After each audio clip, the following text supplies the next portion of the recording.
سال 1915 کی یہ بات ہے کہ جب سلطنت عثمانیہ کی جنگ عظیم جاری تھی، اس وقت ایک فوجی فلسطین پر ڈیوٹی دے رہا تھا۔ اس فوجی نے ایک ترک خاندان کے العلول خاندان کے فوجی کو کچھ رقم جو ہے وہ امانت کے طور پر دی اور کہا کہ یہ رقم میں جنگ سے واپس آؤں گا تو یہ رقم میں آپ سے واپسی پر لے لوں گا، خود آ کر لے آؤں گا۔ جنگ ختم ہونے کے بعد وہ ہر فوجی اپنے گھر کی طرف روانہ ہوا اور اس فوجی کا کچھ اتا پتہ نہیں تھا کہ وہ کب آئے گا اپنی امانت کو وصول کرنے، لیکن جب وہ سارے فوجی گھروں میں چلے گئے تو یہ شخص جو تھا جس نے امانت رکھوائی تھی وہ شخص واپس نہیں آیا، یا تو اسی جنگ میں شہید ہو گیا یا تو اللہ جانتا ہے وہ کہاں چلا گیا، لیکن رقم لینے کے لیے واپسی نہیں آیا۔ ہوا یہ کہ جب فوجی اپنے گھر میں گیا اور اس نے اس کا انتظار بھی کیا، انتظار کرتے کرتے العلول خاندان کے اندر یہ اس کی امانت موجود رہی۔ تقریباً 106 برس تک، 1915 سے لے کر 2023 تک اس بیچ 106 برس بنتے ہیں۔ 106 برس تک اس شخص نے اس امانت کو اپنے پاس محفوظ رکھا، خاندان در خاندان، نسل در نسل، بلکہ ان کی آخری وصیتوں میں یہ بھی ہوتا تھا کہ اس شخص کی امانت کو جو ہے آپ نے محفوظ کرنا ہے۔ ہر بات میں اس بات کو بھی ڈال دیا جاتا تھا کہ امانت کو محفوظ کرنا۔ ناظرین، جب وہ 106 سال تک امانت کو محفوظ کر کے جب تھک چکا، ہار چکا، بالآخر اس سال کے اندر ایک تقریب منعقد ہوئی ترکی کے اندر، نابلوس کے اندر۔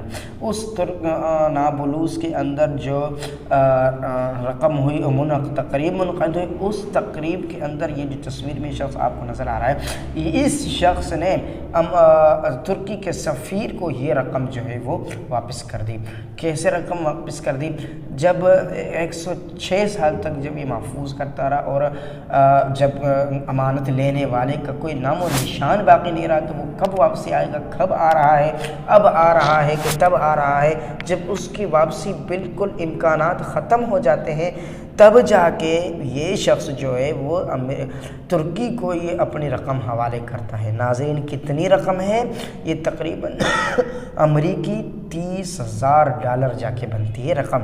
اس نے 106 سال تک اتنی ساری رقم کی تصویر میں نظر آنے والا شخص نے، اس کے والد نے ان کو وصیت کی تھی کہ یہ جو ہے کوئی بھی شخص آئے گا اس خاندان سے یہ رقم کو واپس کرنے کے لیے وہ تو ان کو واپس کر دیجیے گا، لیکن ابھی تک کوئی نہیں آیا۔ جب اتنے سالوں بعد واپسی کا کوئی امکان نہیں تو اس نے وہ رقم ایسے نہیں کہ خود کھالی ہو یا اپنے کاموں میں خرچ کر دیو کہ جی اب تو کوئی نہیں آنے والا، پھر بھی مال اس میں جمع کرا دیا بیت المال کے اندر، مسلمانوں کے عامہ سفارت خانے کے اندر سفیروں کو دیا، ترکی سفیر کو دی تاکہ وہ جا کے ترک میں پہنچا دیں۔ دیکھو، امانت کی حفاظت یہ چیز ہے، اصل اس کو کہتے ہیں امین۔ یہ عرب لوگ جو ہیں نا، یہ ترک عرب، یہ خود امانت دار ہے۔ نبی کریم صلی اللہ علیہ وسلم بھی قبل از اسلام، نبوت سے قبل جس صفات کے اندر مشہور تھے نا، وہ امانت داری، ان کے ہاں امانت داری اور سچائی بہت بڑا تمغہ سمجھا جاتا تھا۔ عرب چاہے کافر بھی ہوتا تھا نا، لیکن جھوٹ نہیں بولتا تھا۔ ابو سفیان نے بھی نبی کریم صلی اللہ علیہ وسلم کے صفات کے بارے میں جھوٹ کبھی نہیں بتایا۔